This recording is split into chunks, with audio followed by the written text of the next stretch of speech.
I've talked about retro shooters, aka boomer shooters, and how important they were for the gaming industry. I've talked about Resident Evil 4 and how it was important for the gaming industry. So what do you get if you put both of them together? You get Cultic.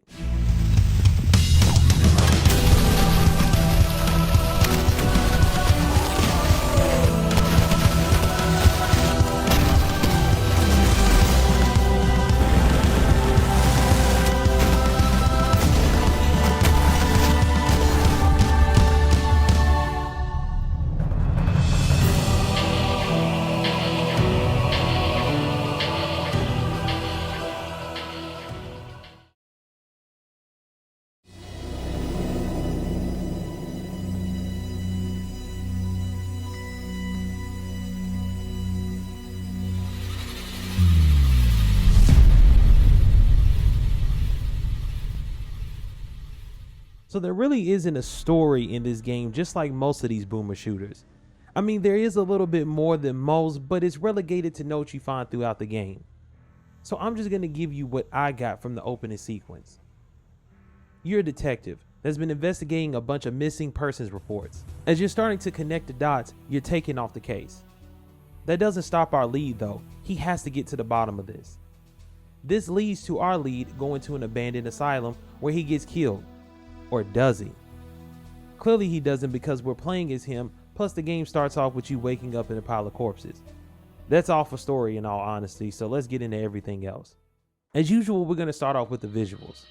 Now with this game having a pixel art style, you can't expect the most detailed graphics. With that being said, this game is still stunning in so many ways. I'm going to show you some of my favorite areas because there are way too many to go over. Also, some of the areas I chose are heavy on atmosphere, so some of them take place in really dark areas. So it might be hard to see what's going on, but hopefully it won't. Let's start off with this section where you go below the deck of a cargo ship. The only light source you have is your lighter. This only gives you a few feet of visibility. To add on to the intensity, there is no music playing. It's eerily quiet. All you hear is your footsteps clank against the metal floor. It doesn't stop there. Oh no. There are enemies down there, but of course you can't see them or hear them until they start blasting at you. This scares the shit out of you as you frantically fire back. Here's the real kicker, my friends. Every time you have to reload, your lighter gets put away for a few seconds. I love that attention to detail, but hate it at the same time because then you can't see shit. Oh yeah, I forgot to mention, there are bear traps scattered around down here too. This area is just the tip of the iceberg for these kind of sections. The next one up is this cave. It has just a little bit more lighting than the ship with burn barrel and torches scattered throughout. You still need your lighter in order to make your way through. This doesn't take away from the intensity at all. Just like the ship, there is no music, just your feet crunching the dirt underneath them. All of this crescendos into you having to fight this chainsaw, bear trap, and explosive wielding maniac. It's absolutely awesome. My second to last area is this forest area, but not the type of forest you ever want to take a hike in. Your main source of light is your lighter, once again. There is no sound, but the sounds of the twigs and leaves being crushed by your feet. This area's climax, per se, is you being chased by these zombie skeleton things that consistently jump at you like moths to a flame. Once again, it's absolutely awesome. The last one I have to talk about is the asylum. This one was not easy to choose over all the other ones, but this one is the most memorable because of how chaotic it is. First off, before you go in, the skybox really shines during this stage, and it's absolutely beautiful. It's the ending that is really the highlight of this stage. After you get the key item, the asylum starts to burn down. So frantically, you start to make your way to the bottom, being attacked by enemies that want you dead. This sequence is so intense because of the tanky enemies are in full effect here. You have shielded enemies, suits of armor, and flamethrower guys that show no mercy. Once again, it's really awesome and sweat-inducing at its finest. Where the Resident Evil inspiration comes through is in its aesthetics and minor details. Like your character essentially has on the bomber jacket that Leon has. The cult enemies remind you of the zealots from the castle area. Some of the special enemy types are very similar to the popular ones in RE4. It's all in there, you just gotta pay attention. When it comes to gameplay, it may look and play like the boomer shooters of yesteryear, but I would say it's more survival horror. I mean, you can just run and gun, but on higher difficulties, that will get you killed quickly. So your best bet is to keep moving so you won't get lit up, but be mindful of your resources. Taking your time while strategically picking off enemies from a distance or prioritizing certain enemies is key. So let's break down the tools that are at your disposal. Starting off with the only melee weapon in the game, the hatchet. You can hold up to 10 of them at a time because they can be thrown. Honestly, I barely used it because on higher difficulties, trying to line up a throw would deplete your life with the quickness. Next weapon is the handgun, and this is another reference to RE4. The handgun looks like the Red 9 from RE4. You get a shit ton of ammo for this gun, making it your workhorse. The range on it is pretty ridiculous as well, making it a mini sniper from a certain distance. The fire rate on this thing is fantastic as well.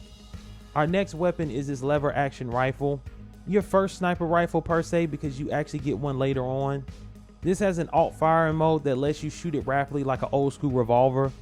The thing is, I don't know if the alt fire makes the gun weaker or something. Maybe it makes it less accurate compared to the normal fire, but it doesn't hit as hard. Either way, it still has its place and time to use it. Also, the range on this gun is ridiculous as well. Next up is our sawn-off shotgun. This shotgun is absolutely top tier amongst the weapons in this game. It's fairly good at medium range, but excels at close range, of course. It absolutely eats enemies for lunch along with their friends. This also has an alt fire mode where you can shoot both shells at once instead of one at a time. The next gun is the Sten, and it's a submachine gun. It uses the same ammo as the handgun, so you have to be careful with the praying and spraying. This gun is pretty weak in my opinion, even with the damage upgrade. When it comes to most enemies, you will be wasting so much ammo trying to kill them.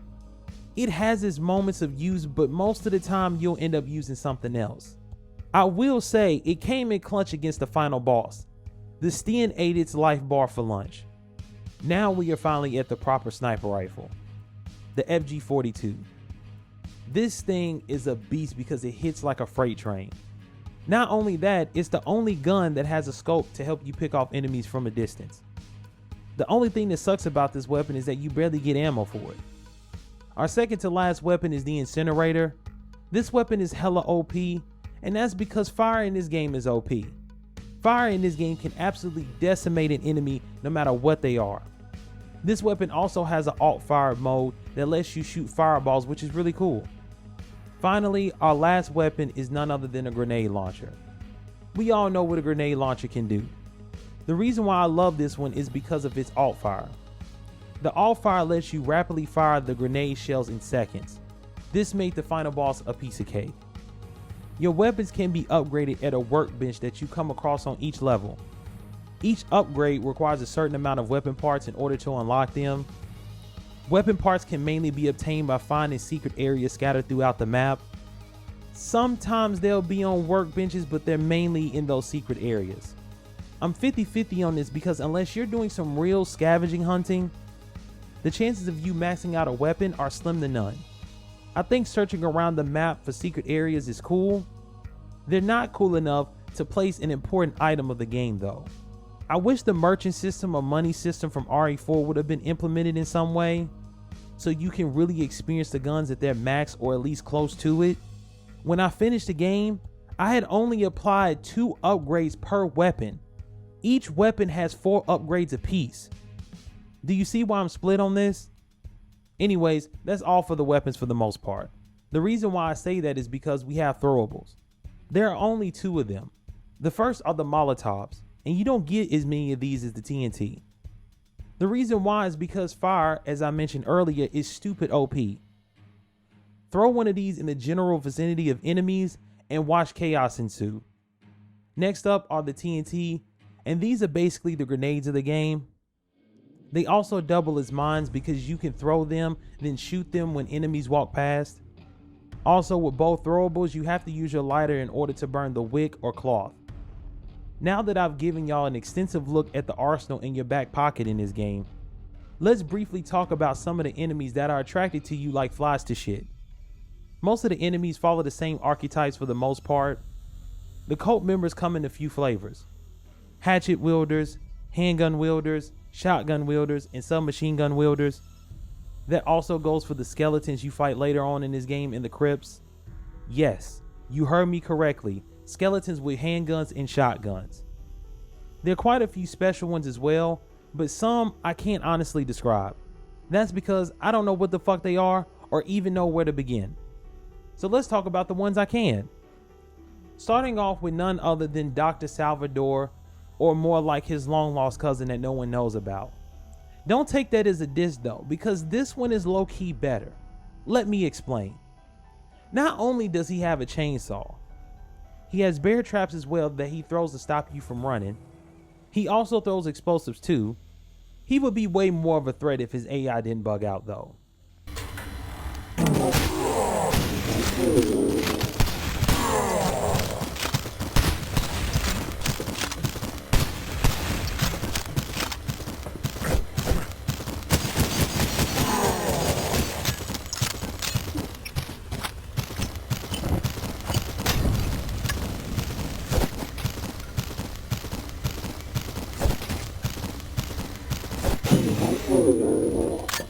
Next up are these enemies that can levitate and throw objects at you. Also, if you're in their line of sight, they can drain your health using telekinesis or something. You always know when these things are around because it's normally quiet. I mean, real quiet. Then you'll hear this low hum and then you get smacked in the face with a barrel.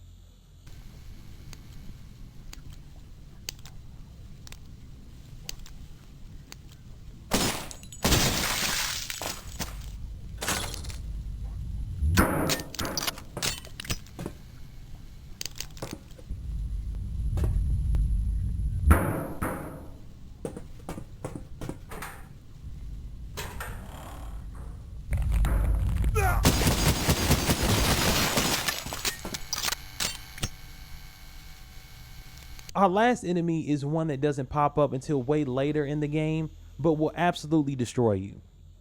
That enemy being these flamethrower dudes. Now, I know that doesn't sound too exciting, but if you remember what I said the flamethrower can do earlier, plus being super tanky, then yeah, you can see why I added them onto the list. That wraps up everything pertaining to the campaign. The only other thing in this game outside of the campaign is a survival mode. I'm going to be real brief with this because it's extremely unfair in my opinion. There are 4 stages total: Action Asylum, Graveyard Shift, Minor Problems, and Unholy Commotion. The names of these stages are fire, by the way. It's a wave-based survival mode, and by the 3rd round you'll be screaming. The reason why is because by the 3rd round the tanky enemies come out. What makes it even worse is that the economy is so one-sided you can barely do anything. I'll put it to you like this: everything is so expensive and you barely have any money by the end of each round, you might as well have pennies. Weapons are overpriced along with everything else, but what really made me say fuck this mode, it was the upgrades and the weapon parts. Now, I'm not saying you should be able to max out your weapon by round 2 or anything. $500 though is a bit steep. Mind you, the upgrade system is just like the campaign. So depending on the upgrade you want to get, you'll be spending $2,000 essentially for one upgrade. Nah, I'm good. Also, quick side note, I didn't know where to put this. There are objects you can interact with throughout the game, like chairs and barrels. This is useful in certain areas of the game where you can set up barricades and such.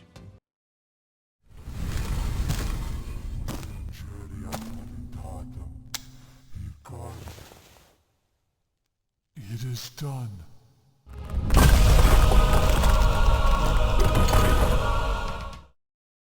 If you couldn't tell by now, and I don't know how you couldn't, I really like Cultic. The simple fact that it's made by one guy makes it even better. I never thought I would need a Doom and Resident Evil 4 sandwich in my life, but here we are. The only thing bad about it is that I have to wait for chapter 2. Whenever it does drop, I'll be diving headfirst back into the world of Cultic.